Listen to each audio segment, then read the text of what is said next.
Pocock. Senator Reynolds. Acting Deputy President. Well, the last election I well recall some people saying, well, why don't we give those opposite, the other mob, a go, because really how bad could they be and how bad could they make things in a single term?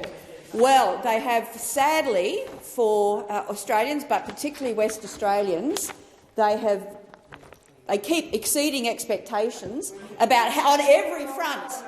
However, sadly for West Australians, with 12 interest rates rises under that mob over, the average mortgage holder is paying an extra $24,000 a year in mortgage repayments. Workers are paying 15% more income tax, and all at the same time, real wages have gone back over 5% in disposable income, the worst in the OECD. And clearly Australians are not better off. But there is a national housing crisis. In the last Labor budget, committed to allowing 1.5 million people to migrate to Australia over the next 5 years. That's fine if there is somewhere for them to stay and to live, and they are not taking housing and rental stock away from the rest, people who are already living here.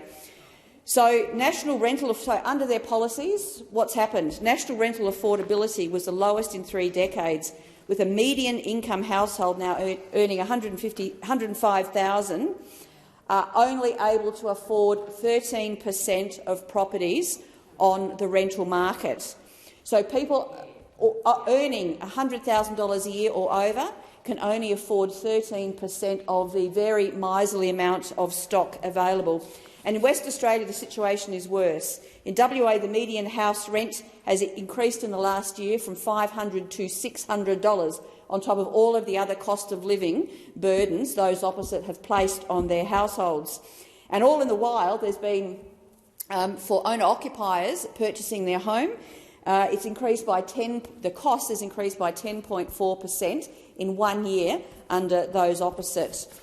So, shockingly, people in Perth, under 2 Labor governments, federal and state, are now required an annual gross income of $136,000 to be able to afford a median home.